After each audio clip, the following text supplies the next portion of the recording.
Hi, everyone. Welcome to our introduction to rhetoric, where we discuss what is rhetoric and when and how to use it. So many people are out there who want to convince us of things and maybe not for our interests, right? People try to scam us all the time. And we watched a video or several videos that looked at people who were scammed. And what we see are that the scammers use several things in order to scam their victim. One is that they used arguments. So hopefully you notice that some of the claims that were made to support certain conclusions from the scammers were kind of unbelievable. So we'd want to use our criteria for gauging believability and plausibility that we learned last class, so that even though an argument sounds sound or an argument is seemingly as strong, it may be the case that the premises are not true. So we want to figure out for ourselves the truthfulness of certain claims. They also use credibility. So while some of their claims to support their conclusions were unbelievable, they tried to present themselves in a way that makes them appear more credible in order to convince their victims to believe their arguments. So hopefully you realized or noticed that they did this by changing their appearance, by having discussions and meetings in certain scenarios or certain environments to make themselves appear credible. Lots of various ways. And hopefully, after today, you'll also realize that the scammers used rhetoric, right? Now, what is rhetoric? Well, to give us a taste of this, hopefully you watched the video clip I posted that showed the gubernatorial debate from 2010 for New York, for the governorship of New York, where we see Jimmy McMillan featured. Now, Jimmy became famous after these debates because of what you saw, right? That even though he did have something he wanted us to believe, he wanted us to believe that we should vote for him, Jimmy didn't really present an argument for himself as being a candidate to vote for. There was no reasons to vote for him. Instead, what Jimmy provided to us was a catchphrase, right? He kept repeating his party, right? His political party was the rent is too damn high party. And what we noticed is that that catchphrase was there more for an emotional, psychological effect than it was for presenting an argument to vote for him. So no discussion of issues, doesn't really tell us where he stands on anything. Instead, he just simply repeats the phrase or motto, the rent is too damn high. And obviously you heard some of the chuckle in the background in the audience.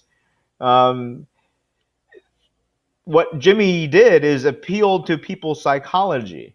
And this may surprise you, but in fact, as a result of this, he received over 41,000 votes. Again, no argument, right? He presented no argument why we should vote for him. No reason other than the problem of rent. So he would just state the problem. There's a problem with rent. He didn't even state that he would do anything about it, right? It was just the emotional appeal of saying the rent is too damn high.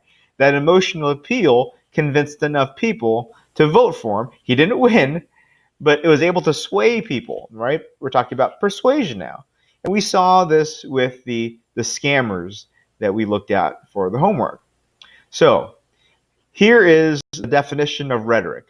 It's the use of psychological force of expression to influence our attitudes, right? So to use rhetoric is to use psychological force of expression to influence our attitudes.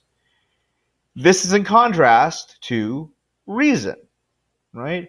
Instead of providing evidence to support a claim, what we see is people using our emotions or our psychological motivations to influence what we believe.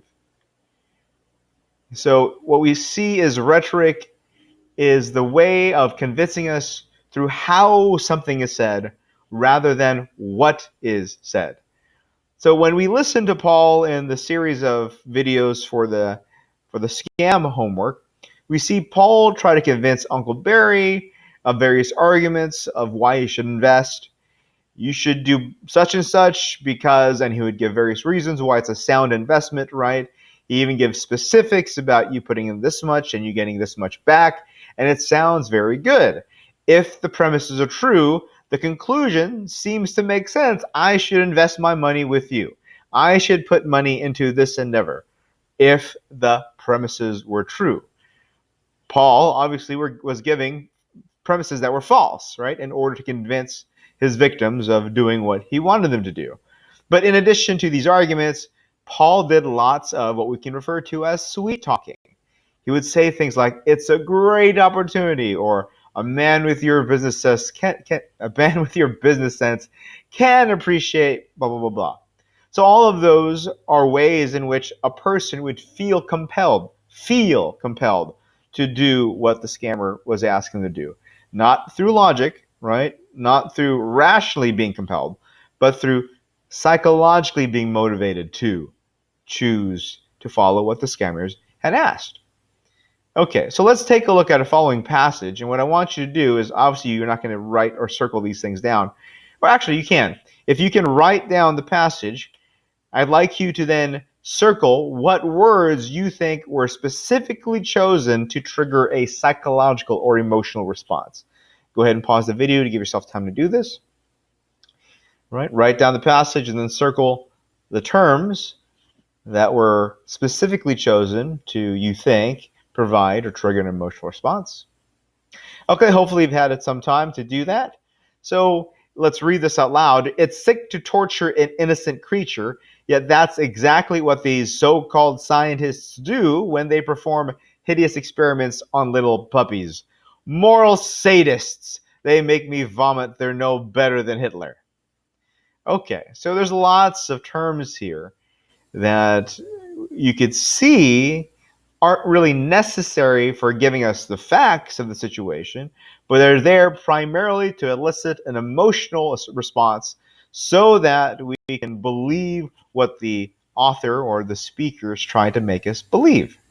So if we were to remove all the language that had emotional impact, really the facts or the message of the passage is that scientists who use dogs in experiments bring pain to innocent creatures. Therefore, they act immorally. Now, you can think, if this is what you heard, you may not really be emotionally motivated to do anything about this.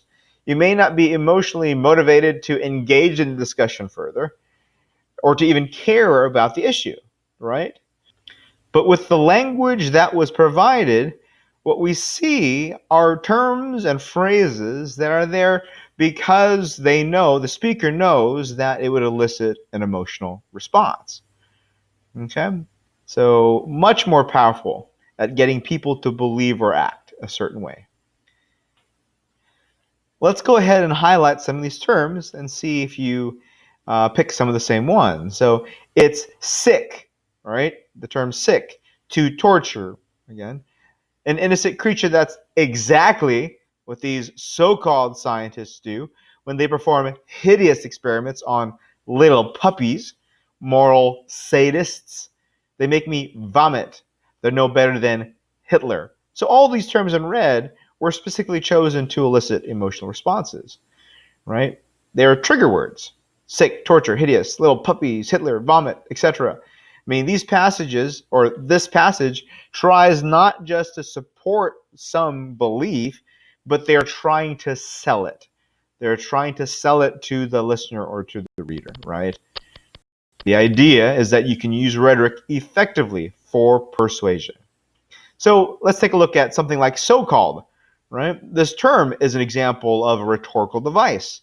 By putting so-called in front of the term scientist, we see then that it implies that the scientists are kind of less than real scientists, right? These so-called scientists.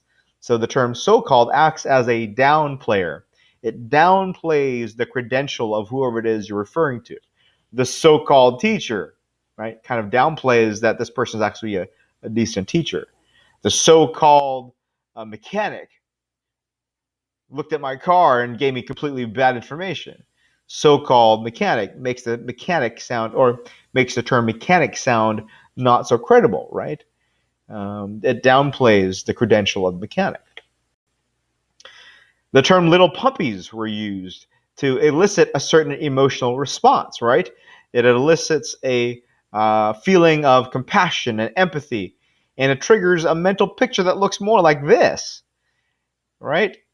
If you imagine this as what's being quote unquote tortured or going through these experiments, well, you're going to feel a little bit, you're going to feel one way, or more likely to feel one way about this issue than another. Yeah. So rhetoric is the art of persuasion. And in an argument, what we try to do is establish a conclusion, try to show, imply, prove a conclusion, right? Um, so does this mean rhetoric is bad? Well, no, not necessarily, because people can persuade us to do things for our benefit. People can persuade the masses to do things that are better for society, right? Persuasion is inherently not necessarily good or bad. You can use the art of persuasion to make people do things for the benefit of all, right? It's really important when you're trying to have good writing, good speaking, to use rhetoric. It's impactful. You can think of other scenarios where you need to motivate other people or where you need motivation, and rhetoric can be very useful. Just think about any athletic team you're a part of, or in any club or group where it was important to motivate yourself. Rhetoric is useful to do that, right? You can imagine maybe a coach who uses rhetoric to rile his players up, or you can think of an instructor that's trying to motivate you to do well, and they tell you, or they use rhetoric to give you energy to do well in a class, right? So inherently, rhetoric isn't necessarily a bad thing. You can imagine various messages or commercials or social situations where it's good to be moved to do something, and if you got rid of the rhetoric, you'd be less likely to move. What we want to do, though, is develop the skill to see through the rhetoric, right? We want to develop the skill so that when people do use rhetoric and get us emotional, we realize that there's also an argument there that we believe in, and then maybe both the argument and then the rhetoric can push us and move us towards a certain direction that we want. Or we realize that what we presented is rhetoric and the argument is not very good. We realize that maybe we're being moved to believe something or do something that, if we were to look at it logically, we would not agree with, right? So in addition to positive uses of rhetoric, there are obviously ways in which people can use rhetoric in nefarious reasons, right? Especially with things like being scammed. So when we take a look at the videos we watched for homework on being scammed, hopefully you realize some of the main ideas here. One is that just about anybody can be scammed. It's not a matter of intelligence or experience. Oftentimes, we make decisions because we want to believe something to be true. Sometimes we come to conclusions or we believe statements because we kind of want to believe it to be true. And we have to be wary of that. We have to be aware of that, right? We have to be aware of wishful thinking. And the idea is that if we take a look at studies on decision making, we realize that human beings aren't computers. We don't just make decisions based upon logic and reason. Emotion plays a big role in our decision-making process. And lots of studies show that if you destroy the systems in the brain that are responsible for emotion regulation, it can often be hard for people to make decisions. So we need both reason and logic to go through an argument and to verify for ourselves the validity of it, how sound it is, how strong it is. But we need emotions in order to make the actual choice. So both are important. Lastly, hopefully you saw through the series of videos that one affects the other, right? That we could use reason to calm down our emotions. We can use reason to realize that what we're feeling may be coming from a false perception of things, and that allows us to relax and think things more carefully. You can think about this with arguments you have with friends or significant others, and how we can carefully think through what's being said and temper our emotions that we may be feeling in the heat of the moment. But the reverse is also true, right? Our emotions can affect our sense of reason. What we feel and how we feel can jade what seems possible, plausible to us. How we feel can affect or filter the way we see an argument. So, some things to keep in mind as we move forward, evaluating claims, not just for homework, but in real life.